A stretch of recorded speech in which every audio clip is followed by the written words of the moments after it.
झारखंड सरकार की ओर से प्राथमिक शिक्षकों के लिए नियुक्ति प्रक्रिया शुरू कर दी गई है और इससे संबंधित विज्ञापन जेएसएससी की ओर से जारी भी कर दिया गया है।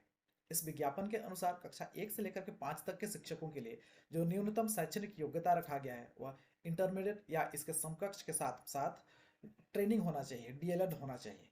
और स्नातक के साथ में जिनका बीएड है उन्हें भी इस शर्त पर फॉर्म भरने दिया जा रहा है कि 2 वर्ष के अंदर में उन्हें 6 महीने का ब्रिज कोर्स कर लेना होगा। अब बात आती है क्या वाकई में जिनका स्नातक के साथ में बीएड है वे कक्षा 1 से लेकर के 5 तक के लिए फॉर्म अप्लाई कर पाएंगे या नहीं कर पाएंगे। आज हम इस वीडियो पर इसी मुद्दे पर बात करेंगे। जोहार दोस्तों, यदि आप हमारे चैनल पर पहली बार हैं तो सबसे पहले आप चैनल को सब्सक्राइब कर दीजिएगा और यदि आप पुराने हैं तो वीडियो पसंद आए तो वीडियो को लाइक और शेयर करना मत भूलिएगा। तो चलिए सबसे पहले हम लोग जेएसएससी की ओर से जो विज्ञापन निकाला गया है उस विज्ञापन को देखते हैं। उसके बाद फिर एनसीटी का क्या रोल है उसे भी देखते हैं। हमारे सामने झारखंड प्रशिक्षित प्राथमिक शिक्षक संयुक्त प्रतियोगिता परीक्षा 2023 का ब्यूरोनिका हम इस ब्यूरोनिका में हम जहाँ पर योग्यता के बारे में दिया गया है वहां पर चलते हैं।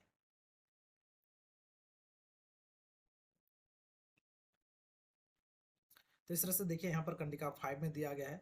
कंडिका 3 में वर्णित पदों का वेतनमान एवं न्यूनतम शैक्षणिक योग्यता निम्नवत है। तो इस तरह से यहाँ पर योग्यता दिया गया।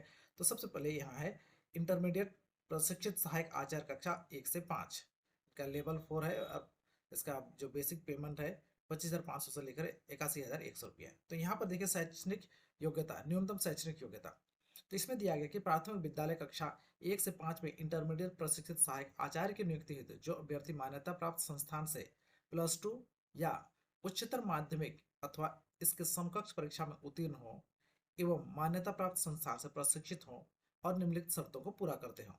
न्यूनतम 50% अंकों के साथ +2 उत्तीर्ण या उच्चतर माध्यमिक अथवा इसके समकक्ष तथा प्रारंभिक शिक्षा में द्विवर्षीय डिप्लोमा। तो इस तरह से अगर हम देखें इंटरमीडिएट प्रशिक्षित सहायक आचार्य के लिए इंटरमीडिएट या इसका समकक्ष होना चाहिए और साथ ही साथ में 2 वर्षीय डीएलएड का ट्रेनिंग होना चाहिए।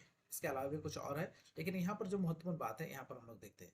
वर्ग 1 से 5 के लिए आयोजित शिक्षक पात्रता परीक्षा में उपयुक्त शैक्षणिक योग्यताधारी अर्थात न्यूनतम 50% अंकों के साथ स्नातक अथवा इसके समकक्ष तथा 1 वर्षीय बीएड, द्विवर्षीय बीएड, बीएड विशेष शिक्षा के अभ्यर्थी को इस शर्त के साथ परीक्षा में सम्मिलित होने की अनुमति दी जाएगी कि नियुक्ति के पश्चात राष्ट्रीय अध्यापक शिक्षा परिषद द्वारा मान्यता प्राप्त शिक्षण प्रशिक्षण संस्थान से अपने खर्चे पर एक अवसरीय रूप में अधिकतम 2 वर्षों के अंदर 6 माह का ब्रिज कोर्स, सेतु कोर्स उत्तीर्ण करना अनिवार्य होगा। अन्यथा की स्थिति में इनका अभ्यर्थित्व विचारणीय नहीं होगा तथा रद्द कर दिया जाएगा। तो इस तरह से यहाँ पर देखिए कि कक्षा 1 to 5 में के लिए भी जिनका स्नातक के साथ में बीएड है उससे भी इस शर्त पर फॉर्म भर दिया जा रहा है कि नियुक्ति के बाद 2 वर्ष के अंदर में एक ब्रिज कोर्स करना होगा। अब हम देखते हैं कि एनसीटी का क्या गाइडलाइन है। तो यहाँ पर देखिए इसे नई दिल्ली 28 जून 2018 को प्रकाशित किया गया है। इसमें अगर हम लोग देखें यहाँ पर उपरोक्त अधिसूचना में पारा 1 उप पारा 1 अनुच्छेद ए में शब्दों और कोष्टकों के बाद स्नातक तथा प्राथमिक शिक्षा में 2 वर्षीय डिप्लोमा चाहे किसी भी नाम से जाना जाता हो निम्नलिखित को शामिल किया जाएगा अथवा 50% अंकों के साथ स्नातक तथा शिक्षा स्नातक बीएड। उपरोक्त अधिसूचना में पारा 3 उप पारा ए के स्थान पर निम्नलिखित उप पारा होगा। जिसने एनसीटीई द्वारा मान्यता प्राप्त संस्थान से शिक्षा स्नातक की उपाधि प्राप्त की है उस पर कक्षा 1 से 5 तक पढ़ाने के लिए अध्यापक के रूप में नियुक्ति हेतु विचार किया जाएगा, किंतु इस प्रकार अध्यापक के रूप में नियुक्त व्यक्ति को प्राथमिक शिक्षक के रूप में नियुक्त होने के 2 वर्ष के भीतर एनसीटीई द्वारा मान्यता प्राप्त प्राथमिक शिक्षा में 6 महीने का एक सेतु पाठ्यक्रम ब्रिज कोर्स आवश्यक रूप से पूरा करना होगा।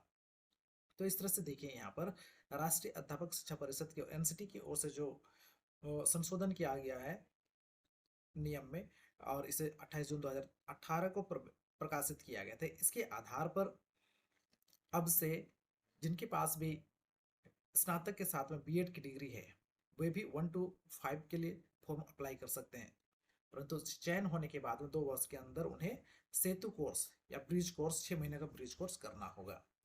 तो जो जेएसएससी का विज्ञापन है और एनसीटी का जो रूल है दोनों में सेम बातें कहा गया है। एनसीटी की ओर से जो नियमावली आई वह 2018 में है और 2018 के आधार पर ही कोई भी बीएड करने वाले अभ्यर्थी कक्षा 1 से लेकर के 5 तक का फॉर्म अप्लाई कर सकता है। परंतु झारखंड में अभी तक सिर्फ 2 ही बार टेट की परीक्षा हुई है। पहली बार 2012 में और दूसरी बार 2016 में। 2016 के बाद में कोई भी टेट की परीक्षा नहीं हुई है और 2016 में बीएड करने वालों को कक्षा 1 to 5 का टेट एग्जाम में शामिल होने नहीं दिया गया था और चूंकि 1 to 5 के लिए टेट का एग्जाम में शामिल नहीं हुए थे और इस कारण उनके पास टेट का सर्टिफिकेट भी नहीं है और जब तक टेट की सर्टिफिकेट नहीं होगी तब तक कक्षा 1 से लेकर के 5 तक का फॉर्म अप्लाई नहीं कर पाएंगे। और इस कारण से देखिए झारखंड में जिनके पास बीएड की डिग्री है उनके पास जेटेट की कक्षा 1 से लेकर के 5 तक का सर्टिफिकेट नहीं है और टेट के सर्टिफिकेट नहीं होने के कारण झारखंड के जो अभ्यर्थी हैं वे बीएड करने वाले जो कैंडिडेट हैं वे कक्षा 1 to 5 का फॉर्म अप्लाई नहीं कर पाएंगे, वे सिर्फ 6 to 8 का ही फॉर्म अप्लाई कर पाएंगे।